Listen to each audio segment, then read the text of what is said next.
Hello. तर आज आहे आमची एक छोटीशी पार्टी. आता आम्हाला कारण नसताना पार्टी करायची सवय लागली. म्हणजे असं काही नाही की खूप मोठी घरीच बनवायचं आणि एकत्र नेऊन खायचं.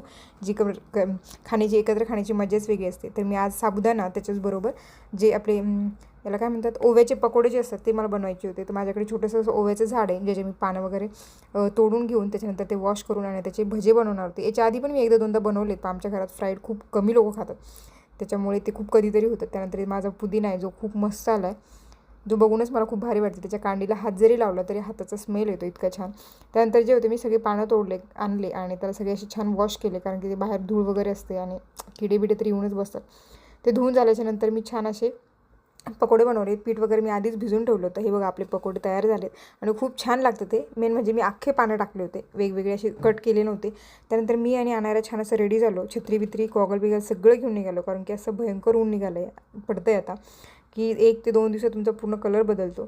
त्यानंतर आम्ही जिथे भेटणार होतो तिथं स्विमिंग पूल आहे. स्विमिंग पूलच्या तिथे सावली वगैरे असते छोटीशी छान, आणि आम्ही चटई बिटाई घेऊन आलो होतो. सगळं सामान बिमान घेऊन आलो होतो. आणाराने तर एकावर एक 2-3 कपडे चढवलेले, म्हणजे आतमध्ये स्लिप्स वगैरे आणि वरतून इंडियन ट्रेडिशनल ड्रेस घातलेला, म्हणजे कितीच गरमत असेल तिलाच माहिती.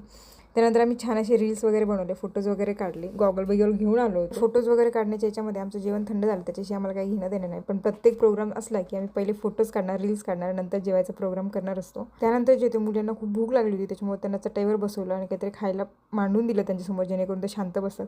इथे पोहे होते, पकोडे होते, त्याच्यानंतर साबुदाणा होता आणि त्याचबरोबर मँगो लस्सी, जी मुलींनी अगोदर सगळ्यात आधी मँगो लस्सीवरतीच ताव मारला. हे बघा याच्यामध्ये मँगो लस्सी दिसते छान. त्यानंतर जे मस्त फोटो वगैरे काढले. खूप लेट झालं होतं आणि आम्ही आलो पै घरी. आणायला खूप थकली होती, कारण इतकं ऊन लागत होतं भयंकर की खूपच. चला परत भेटूया उद्या. बाय.